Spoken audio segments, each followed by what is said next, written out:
Subscribe करें हमारे YouTube channel को और बेल आइकन को प्रेस करें हमारे लेटेस्ट वीडियोस को देखने के लिए।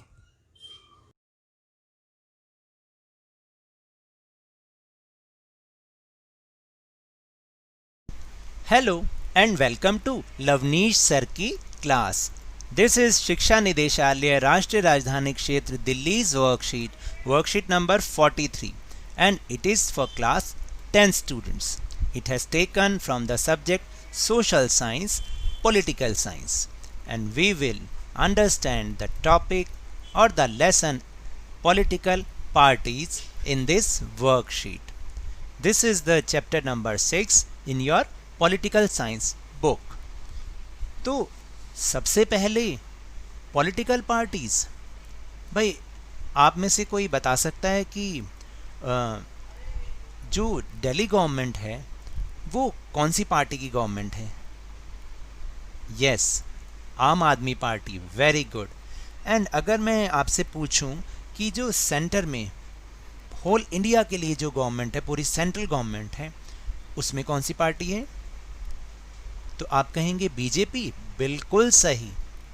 तो ये जो पार्टीज़ हैं जैसे कि बीजेपी, आम आदमी पार्टी या इंडियन नेशनल कांग्रेस INC, जिसको हम कांग्रेस पार्टी के नाम से बहुत अच्छे से जानते हैं, ये सारी की सारी एक पॉलिटिकल पार्टीज़ हैं जिनका होना एक डेमोक्रेटिक कंट्री में बहुत ही ज़्यादा ज़रूरी है।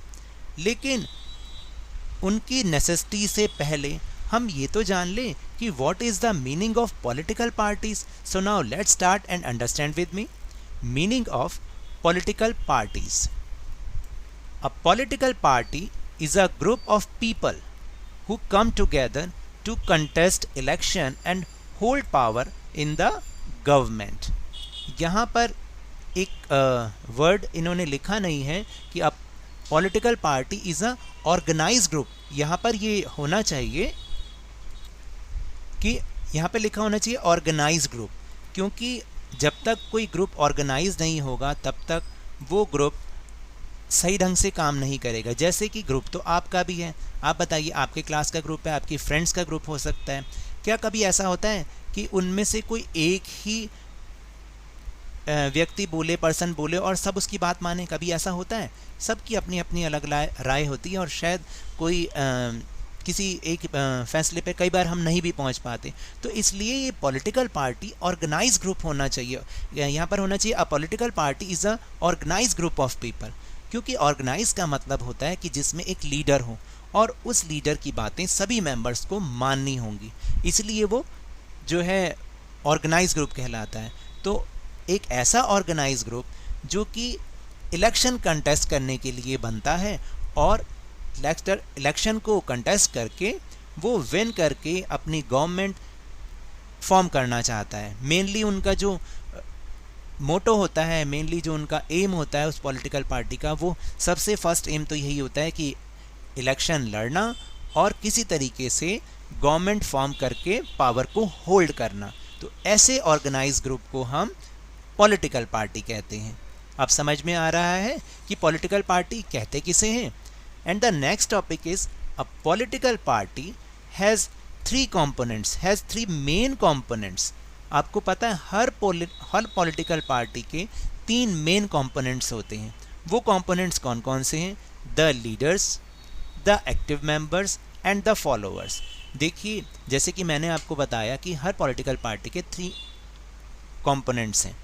सबसे फर्स्ट कंपोनेंट इज लीडर, और every political party has a leader, और उसकी बातें जो भी उनके मेंबर्स हैं, उस पॉलिटिकल पार्टी के मेंबर्स हैं, उन सभी को मानना पड़ता है उनकी बातें।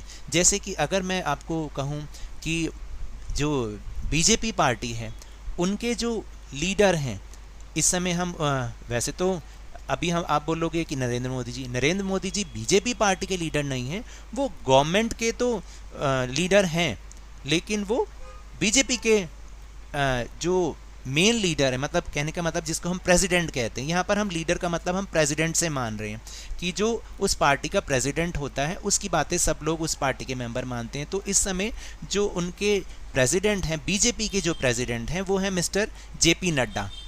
जिनकी बातें जो भी बीजेपी, इवन जो मिस्टर नरेंद्र मोदी हैं, अगर वो पार्टी में जब जाएंगे, बीजेपी पार्टी की मीटिंग्स में जाएंगे, तो उनकी बातें उन्हें भी माननी पड़ेंगी। लेकिन एक प्राइम मिनिस्टर के तौर पर फिर तो सब बातें मिस्टर मोदी की ही माननी पड़ेंगी। उसके बाद दूसरा है एक्टिव मेंबर्स। जो second component is active members. ये एक्टिव मेंबर्स कौन होते हैं? The members who take formal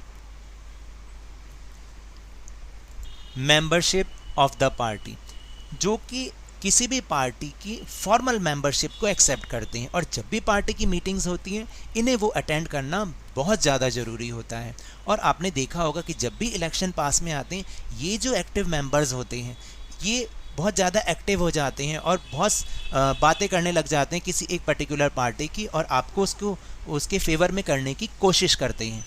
and the third component is followers, जो कि हम सब हो सकते हैं, क्योंकि हम किसी पार्टी को पसंद तो करते हैं, उसको लाइक तो करते हैं, उसकी जो पॉलिसीज़ हैं उनको लाइक करते हैं, लेकिन हम कोई फॉर्मल मेंबरशिप नहीं लेते हैं, कोई हम नॉमिनेशन फॉर्म नहीं भरते, और ना ही जब पार्टी की मीटिंग्स होती हैं हमें उसको अटेंड करना ज़रूरी होता है। तो इसलिए हम सब कौन हुए? हम सब फॉलोअर्स हुए। तो अब आपको समझ में आ रहा है कि पॉलिटिकल पार्टी के जो 3 कंपोनेंट्स हैं उनका क्या मतलब है। Now the next topic is function of political parties, which is most important topic and most important question of this worksheet। आपको पता है कि most of the time ये क्वेश्चन आपके बोर्ड एग्जाम में आता ही आता है, और 5 मार्कर क्वेश्चन है, बहुत ज़्यादा इंपॉर्टेंट है, इसलिए आप इसको अच्छे से समझिएगा। First function of political parties to contest election. ये सबसे मेन जो फंक्शन है वो पॉलिटिकल पार्टी का है, और किसी भी पॉलिटिकल पार्टी का है। तो सबसे मेन जो उनका फंक्शन है, इलेक्शन को कंटेस्ट करना। हर पॉलिटिकल पार्टी का, इसमें आप क्या लिखेंगे अभी आगे मैं एक्सप्लेन भी कर दूंगा, कि हर पॉलिटिकल पार्टी का मेन जो फंक्शन है वो इलेक्शन कंटेस्ट करना होता है। Second is to form and run government. और हर political party, every political party का जो ये एम है कि इलेक्शन को कंटेस्ट करना और जीत के उसको विन करके गवर्नमेंट को फॉर्म करना एंड सक्सेसफुली उसे रन भी करना होता है। Third is role as the opposition.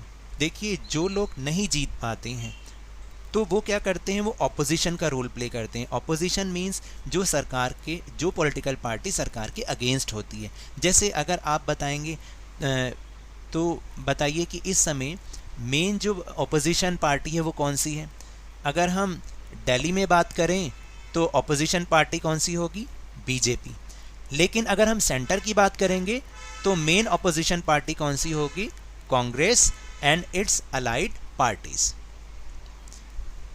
ये क्या करते हैं कि जो भी सरकार, जो भी गवर्नमेंट की जो भी लैक्स होते हैं, जो भी उनकी कमियां होती हैं, उनको वो हमारे जितनी भी पॉपुलेशन है, हमारी जितनी भी जनता है, उसके सामने वो लेकर आते हैं और बताते हैं कि जो गवर्नमेंट है वो क्या नहीं कर रही है। And the fourth one is decisive role in making laws. अब देखिए, जो भी लॉ फॉर्म होते हैं वो पार्लियामेंट में होते हैं या स्टेट्स में लेजिस्लेटिव असेंबली में होते हैं। वहाँ पर जो भी ये फॉर्म करते हैं, लॉ को फॉर्म करते हैं, मेक करते हैं, तो वो भी किसी ना किसी पॉलिटिकल पार्टी के ही मेंबर्स होते हैं, और वो अपनी पॉलिटिकल पार्टीज़ की जो पॉलिसीज़ होती हैं उसके अकॉर्डिंग ही लॉ को मेकिंग करते हैं, वो लॉ बनाते हैं। ठीक है, तो इसलिए जो लॉ बना रहे हैं वो भी किसी ना किसी पॉलिटिकल पार्टी का ही एक पार्ट है। Now the last is shaping the public opinion. Shaping the public opinion का मतलब है कि ये जितनी भी पॉलिटिकल पार्टीज़ होती हैं ये कहीं ना कहीं कुछ ना कुछ ऐसा ज़रूर करते रहते हैं ताकि जो लोग हैं वो उनके फेवर में आए। वो अपनी पॉलिसीज़ को लोगों के सामने डिस्कस करते हैं, उन्हें बताते हैं, बहुत बड़े बड़े सोशल इवेंट्स करते रहते हैं ताकि वो अपनी पॉलिसीज़ को लोगों के सामने लेकर आएँ, सिटीजन्स के सामने लेकर आएँ, और जो पब्लिक है वो उनके ओपिनियन से इम्प्रेस हो और उनकी पार्टी को ज्वाइन करना शुरू कर दे या उनकी पार्टी को फेवर करने लग जाए। तो now will move on our next topic, necessity of political parties. आखिर इन पॉलिटिकल पार्टीज़ की क्या ज़रूरत है हमारी कंट्री में या किसी भी डेमोक्रेटिक कंट्री में? तो there are some reasons which shows the necessity of political parties. First reason is need for representative democracy. यहाँ पर रिप्रेजेंटेटिव की स्पेलिंग मिस्टेक है, आप इसको ठीक कर लीजिएगा, REPRESENTATIVE, रिप्रेजेंटेटिव डेमोक्रेसी। तो सबसे पहले हम सब ये जानते हैं कि डेमोक्रेसी में क्या होता है, रूल ऑफ पीपल, पीपल का रूल होता है। लेकिन क्या आप समझिए कि अगर हम सभी जो जितने भी लोग हैं उनको पावर दे दें तो क्या वो कोई डिसीजन ले पाएंगे? नहीं। इसके लिए हमें अपने रिप्रेजेंटेटिव्स को इलेक्ट करना पड़ता है जो कि हमारे लिए डिसीजंस लेते हैं, हमारे फेवर में डिसीजन लेते हैं। तो इसके लिए, और जब हम किसी अपने रिप्रेजेंटेटिव को जो हम इलेक्ट करते हैं तो उनका भी एक ग्रुप होना चाहिए, नहीं तो वो लोग भी अलग अलग होंगे, फिर कोई डिसीजन नहीं हो पाएगा। तो इसके लिए भी हमें पॉलिटिकल पार्टीज़ की ज़रूरत है, नेसेसिटी है। Second is S societies. यहाँ पे सोसाइटीज़ की स्पेलिंग मिस्टेक है, यहाँ पर ई और आना चाहिए। As societies become large and complex they need some agency to gather, यहाँ पे भी ठीक होना चाहिए, to gather different views on various issues and to present these to the government।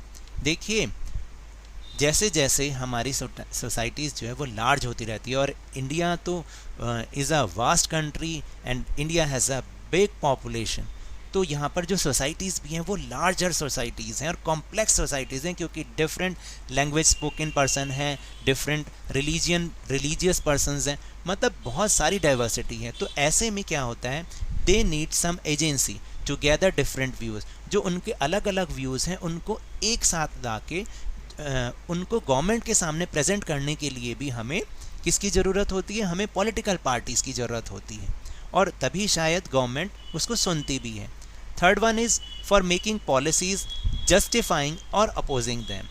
अच्छा, इसके बाद क्या है कि पॉलिसीज़, कंट्री के लिए पॉलिसीज़ बनाने के लिए, उसके लिए भी किसकी ज़रूरत होगी, पॉलिटिकल पार्टी की ज़रूरत होगी। अगर वो पॉलिसीज़ बनाएंगे इकट्ठे बैठ के, एक ग्रुप में पॉलिसी को बनाते हैं, फिर वो गवर्नमेंट बनाते हैं, तभी तो उन पॉलिसीज़ को इम्प्लीमेंट कर पाते हैं।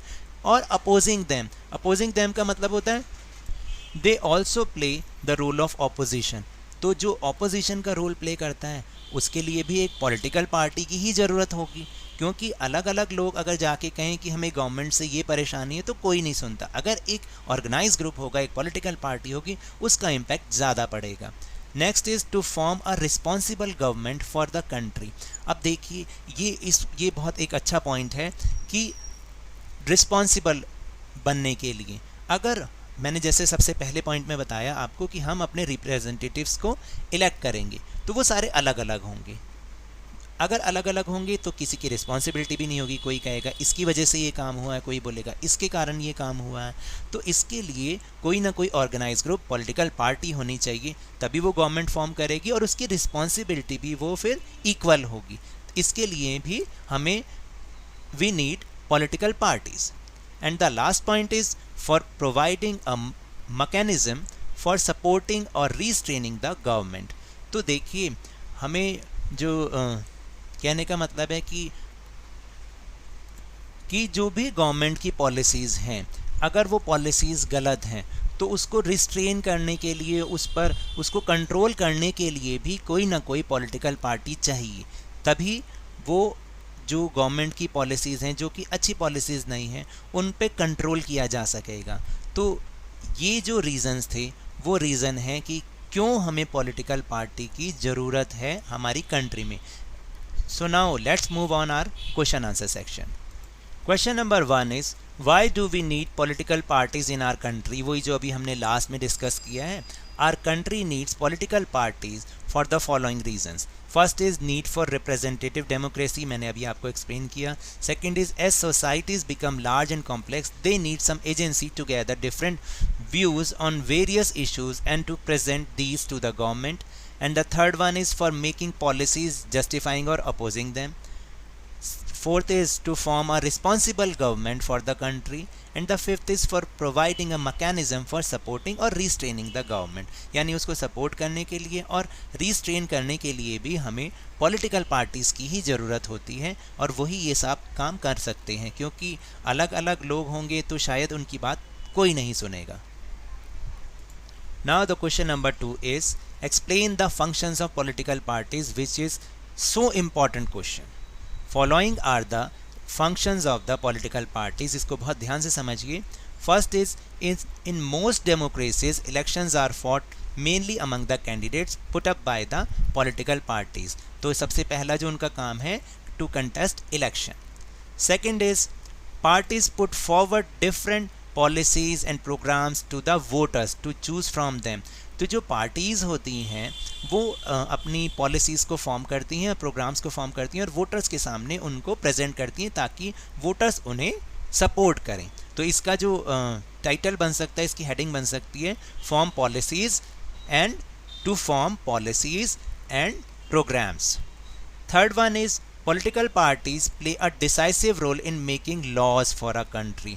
तो आपको वो जो अभी हमने पॉइंट पढ़ा था टू मेक लॉ, उसका है ये आंसर कि the political parties play a decisive role in making laws for a country. Fourth is parties form and run the governments. Party recruit leaders, train them and then make them ministers to run the government in the way they want. Fifth is losing parties play the role of opposition to the parties in power by voicing different views and criticizing government for its failure or wrong policies. And the last one is parties shape public opinion. They raise and highlight issues. Many of the pressure groups are extensions of political parties. Question number 3 is what do you understand by the term political parties? A political party is an organized group of people who come together to contest election and hold power in the government. Question number 4 is write some of the other functions of political parties that you see in your area. Explain these on your experience. तो मेरे जो experience है और जो मेरे suggestions हैं वो get the development work done like building streets. Second is sometimes there is a problem of water in our area. Then these political parties, ये कुछ गलत लिखा हुआ है. Then these political parties get it fixed. And the third one is from time to time they also organize some social events in our region or area so that more and more people can come in their favor. और अब वो section जिसका इंतज़ार बहुत सारे students को रहता है. 5 सवाल हर हाल तभी करोगे बोर्ड में कमाल. आज का फर्स्ट क्वेश्चन है which are the main components और parts of a political party. Second is what is the role of opposition in democracy. Third is write the names of 5 political parties. Fourth is what is the first function of political parties. And the fifth is how political parties contribute to lawmaking. So now that's all for this worksheet. अगर मेरे इस तरह समझाने से अब आपको थोड़ा थोड़ा समझ में आ रहा है ना, तो इस चैनल को ज़्यादा से ज़्यादा सब्सक्राइब कीजिए, लाइक कीजिए और बहुत ज़्यादा शेयर कीजिए और मेरे साथ इसी तरह वर्कशीट को समझते रहिए, लेकिन ध्यान और मन लगाकर पूरी मेहनत के साथ पढ़ते रहिए. Thank you very much.